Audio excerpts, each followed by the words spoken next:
आप सभी मित्रों को मेरा प्यार भरा नमस्कार। जय माता की। कैसे हैं आप सभी? मैं उम्मीद करता हूं आप सभी स्वस्थ होंगे और अच्छे होंगे। प्यारे मित्रों, मैं आज आपको जो ये वीडियो में बताने जा रहा हूं और शायद आपको बहुत ही अच्छा लगने वाला है। मित्रों, जैसा कि आप जानते हैं कि आपके बलिया क्षेत्र के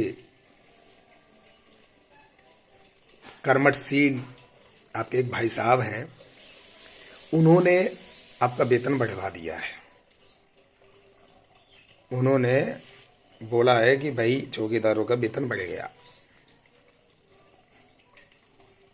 अब बढ़ गया कि नहीं बढ़ गया ये तो अब आपके ऊपर मैं छोड़ रहा हूँ फिलहाल, क्योंकि मैं वेतन को लेकर के ना तो वीडियो बना रहा हूँ और ना आगे बनाऊंगा जब तक व्यक्ति के खाते में ना आए, क्योंकि वेतन तो 5 साल से लगातार भाई साहब आपके बढ़ा ही रहे हैं। देखिए, मुंह है, मुंह से कुछ भी बोला जा सकता है। हाँ, एक बात और उन्होंने कही, बहरूपिया रूप बनाकर हम लोगों को ठगने का काम कर रहे हैं। आप मुझे ये बताइए कि लोगों को सम्मान दिलाना क्या ठगी विद्या है?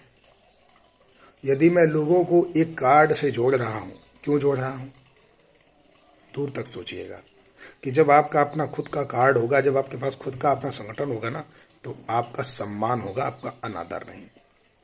खैर, लोगों के मुंह है, कुछ भी बोल सकते हैं। जिस भी जनपद में जा रहा हूं, क्या मुझे वहां के लोग मुझे पैसा देते हैं कि भाई साहब आइए हम आपको खर्चा दे रहे हैं? मेरे साथ 4 लोग चलते हैं। मैं कहना नहीं चाहता हूं, क्योंकि एक समाज के लिए समर्पित हूं, तो इसके लिए मैं ज़्यादा जवाब मुझे देने की आवश्यकता नहीं है। मेरा जो खर्च हो रहा, मेरा तो सब ऊपर वाला लिख रहा है, मुझे किसी को सफाई देने की आवश्यकता नहीं है। जो लोग कार्ड बनवाते हैं, ये लोगों को देखा नहीं जा रहा है कि राष्ट्रीय चौकीदार सेवा समिति दिनों दिन बढ़ रही है, आंधी और तूफान चल रहा है। यहाँ तक बता दिया कि बलिया में तो मैं रिश्तेदारी में गया था। अरे भाई साहब, मेरी तो दूर दूर तक रिश्तेदारी नहीं है वहाँ। अगर देखा जाए तो हमारी चौकीदारी रिश्तेदार है। फिर उसके बाद जाति का कार्ड खेला जाता है। पता है आपको कि मतलब ऐसे तो हम चौकीदारों को तोड़ नहीं सकते, तो जाति में तोड़ा जाए और जाति में बदला जाए। जैसे आजकल नरेंद्र मोदी और योगी और अखिलेश यादव और चंद्रशेखर रावत, ये सब लोग जाति कार्ड खेलते हैं ना। मैं ये पूछना चाहता हूं कि जो जाति की बात करते हैं, आज हमारा अगर कोई एससी समाज का व्यक्ति हो, आप किसी के भी घर चले जाइए, अगर 100 घरों में जाएंगे तो मात्र 10 घर ऐसे मिलेंगे जो शायद सक्षम होंगे। 90% आज भी लोग बहुत परेशान हैं, कोई किसी तकलीफ से, कोई किसी तकलीफ से। क्या ये जाति के नेता कभी उनकी मदद नहीं कर सकते? और मैं तो उनके घर में जा करके उनकी सच्चाई को दिखाता हूँ कि सरकार को, तो उसमें भी इनको भाई साहब के आपको आपत्ति है कि मैं दिखाऊँ ना? अब आप बताइए, अगर आप लोगों की चीज़ों को हम नहीं दिखाएंगे तो भाई साहब पहली बात तो सरकार और अधिकारी को कैसे पता चलेगा? आज अगर आप लोगों की बेगारी पे हमने ना दिखाया होता तो क्या आज आप हाईलाइट होते इतना? ये आप अपने मन में विचार कीजिए। देखिए, मुंह है, कोई भी कुछ भी बोलता है। अब जाति का जहर और जाति का कार्ड खेला जा रहा है। बोला जा रहा है कि ना यकीन हो तो इस त्रिपाठी को अपने घर में पानी पिला के देखना, पानी भी तुम्हारे घर में नहीं पिएगा। मैं अपने इस स्टेटमेंट में कोई इसके सफाई नहीं देना चाहता हूं, पर मैं ये जरूर जानता हूं, मैं जिन से भी चौकीदारों के घर गया हूं, जिन भी चौकीदारों से मैं मिला हूं, वो चौकीदार खुद जवाब देंगे आने वाले समय में कि मैं किस टाइप का व्यक्ति हूं। मैं 70,000 ग्राम प्रहरियों की बात करता हूं, मैं जाति की बात नहीं करता। और बात आई खाने पीने से, पहली बात तो सुन लो, कोई मैं नेता नहीं हूं। जैसे आजकल मैं देखता हूं नेता लोगों को जब वोट मांगना होता ना, तो दलित के घर में बैठ के खाना खाते। हम वो दिखावा नहीं करना चाहते। और आज तक जिसके यहाँ भी हमने अगर पानी भी पिया, चाय भी पिया, नाश्ता भी किया, तो कभी वीडियो नहीं बनाया। कान खोल करके समझ लो पहले। और ये चीज़ हमारे चौकीदार आने वाले वक्त में सब जवाब दे देंगे कि मैं किस टाइप का व्यक्ति हूँ। मुझे सफाई देने की आवश्यकता नहीं। मैं व्यक्ति के अंदर मानवता देखता हूँ, व्यक्ति के अंदर मैं प्रेम देखता हूँ। ठीक है ना? मैं जहाँ प्रेम मुझे मिलता है मैं वहाँ जाता हूँ।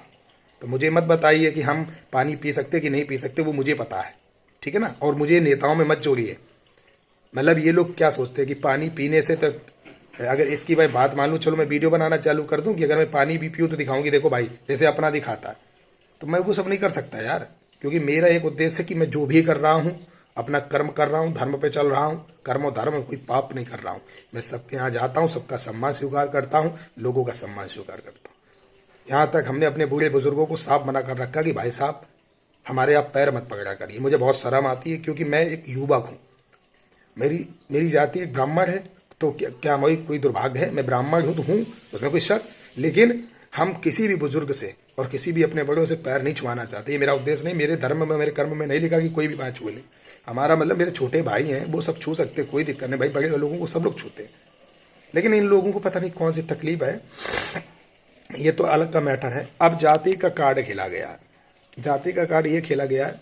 पहला नंबर आप समझ लो, आपको पता है कि 15 मई को जोर शोर से हमने धरने का आयोजन करने को ठाना है।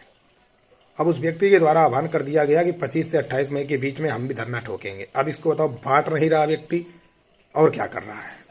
इसमें विचार चौकीदारों आपको करना है। आपको जाति के कार्ड में फंसना है तो उनके साथ आप जाइए, अगर जाति का कार्ड खेलना है। और यदि आप एक चौकीदार हैं तो अनुत्तर पार्टी के साथ आइए। अगर आपको जाति का कार्ड खेलना है ना कि हम एससी हैं, बैकवर्ड हैं, तो हम अपने एससी भाई के पास जाएंगे, तो चाहो, कोई मना नहीं है हमारी तरफ से। हमारे तरफ अगर 15 मई में अच्छे खासे लोग आएंगे तो रिजल्ट आपके हाथ में होगा। नहीं आएंगे तो 100, 200, 500 आएंगे, कोई बात नहीं, हम उसी में बात रखने का प्रयास करेंगे। हम पीछे हटने वाले आदमी नहीं हैं। कितना हमें नीचा दिखाओगे, कितना हमें गिराओगे, मैं नहीं इससे गिर सकता हूं, क्योंकि मेरे साथ मेरे चौकीदारों का विश्वास है, मेरे चौकीदारों का भरोसा है, मेरे चौकीदारों का आशीर्वाद है। तो मुझे कौन तोड़ेगा भाई? आपके कहने ना कहने से मुझे कोई भी घंटा फर्क नहीं पड़ता। मैं उस परिवार के लिए खड़ा होता हूं जहां मुझे लगता है कि कोई समस्या है। गाजीपुर बगल में है, गाजीपुर बगल में एक महिला का घर नहीं बनने दे रहे दबंग लोग। बेचारी इतनी परेशान है, मुझसे खुला बोल रहे कि भैया आप आ जाइए, जो आपका खर्चा होगा हम देंगे। अरे भाई, खर्चे की बात है नहीं, बात ये कि मुझे समय नहीं मिल पा रहा है, आप समझिए न। वरना वो भी चौकीदार है, उसका पिता जो है ना चौकीदार है। और भगवान ने अगर चाहा तो आने वाले वक्त में मुझे जाने की जरूरत नहीं पड़ेगी। निस्वार्थ निःशुल्क सेवा उसकी यहीं से करूंगा मैं पूरी, क्योंकि मैंने जो विपक्ष है, विपक्ष थोड़ा मजबूत है क्योंकि आर्मी वगैरह में रहा, तो वो पूरे अधिकारियों को बांध के रखा है, लेखपाल से लेकर SHO तक। तो मैंने सारे नंबर मंगा लिए, मैं अभी उनके संपर्क में हूँ बराबर, वो हमें अपडेट भी दे रहे हैं। मैंने कहा आप अपने कागज भेजो, आप, मैं कर रहा हूँ। जैसे ही मुझे पॉइंट मिलता है मैं वैसे ही उन लोगों के खिलाफ कार्रवाई कराऊंगा और उसका घर भी बनवाऊंगा। अगर तुम्हारे गुदा है, तुम बगल में रहते हो ना, जाके गाजीपुर पहुंचो। और हाँ, बात करते हो कि वो बच्ची ने फांसी लगा ली, ये वो, तुमसे पहले मेरे चैनल पे वीडियो चला, पहले जाकर के चेक कर लो, देख लो, उसके बाद बात करना। दूसरी बात, बलिया जिले में मैं गया, दूसरे दिन मेरी मीटिंग थी, उसी दिन मुझे बिहार भी जाना था क्योंकि चौकीदारों की रिपोर्ट लाना था। मैं वहाँ मुश्किल में 2 से 3 घंटा बहुत ज़्यादा रुकाऊंगा, उसके बाद मैं सीधे बिहार निकला।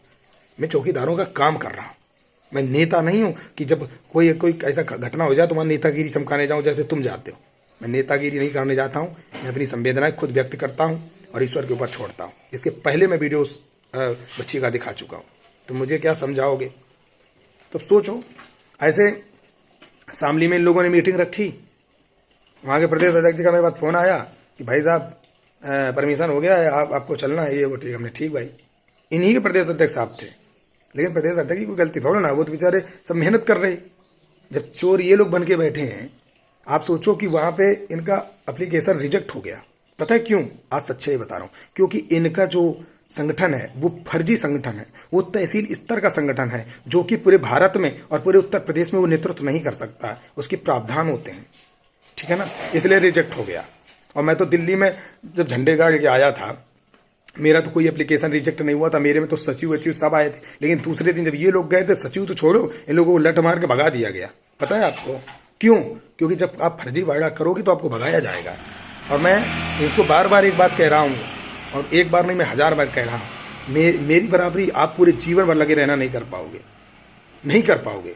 मैं जो कर सकता हूँ वो तुम कभी नहीं कर सकते। खाली भौंक सकते हो तो भौंकते रहिए, और मैं अपना काम करता रहूंगा। मुझे तोड़ तो नहीं पाओगे, इतने सालों में नहीं तोड़ पाया तो आप क्या तोड़ पाओगे? इन चौकीदारों के साथ जो अत्याचार किया है तुम लोगों ने, उसका भरपाई भी आपको करना पड़ेगा, इसमें कोई शक नहीं है प्यारे मित्रों। अब ये आपको विचार करना है कि जाति का गेम खेलना है या चौकीदार करना है, ये अब आपके ऊपर मैं छोड़ रहा हूं। मुझे ज्यादा सफाई देना नहीं है, लेकिन मैं ये जरूर कहता हूं कि आपके विभाग में जितने भी संगठन चल रहे हैं, शायद एक आध हम नहीं कह सकते, लेकिन लगभग सब तहसील स्तर के रजिस्टर्ड है। और मेरा रजिस्ट्रेशन सीधे भारत सरकार वाला रजिस्ट्रेशन है। एक रजिस्ट्रेशन मेरा बाकी है, वो भी हम जल्दी करा लेंगे, भगवान ने अगर चाहा, क्योंकि उसमें थोड़ा पैसा लग रहा है। पैसे की व्यवस्था जैसे ही बनती मैं करवा लूंगा। उसको कराने से हमें फायदा ये मिलेगा कि सरकार से हम डायरेक्ट बात भी कर पाएंगे, सरकार से डायरेक्ट मिल पाएंगे। सरकार चुनाव के समय हम लोग को समर्थन भी मांगेगी, जब समर्थन मांगेगी तब जब ना तुम्हारा उद्धार होगा। तो ये सब चीजें हैं, कराएंगे। लेकिन अभी इन लोगों के बस का नहीं है कुछ भी। मैं तुम्हें फिर कह रहा हूं, इन्होंने सिर्फ आप लोगों को गुमराह करते आए शुरू से।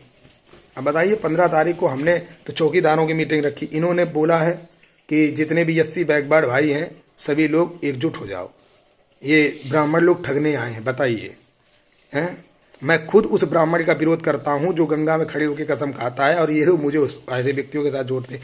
इसीलिए तो तकलीफ होती है।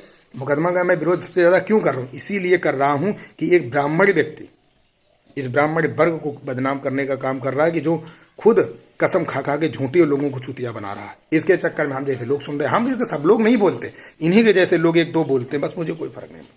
हमने अगर इसमें कुछ गलत कहा हमें कमेंट करना। आपको जाति का कार्ड खेलना है या चौकीदार का कार्ड खेलना है?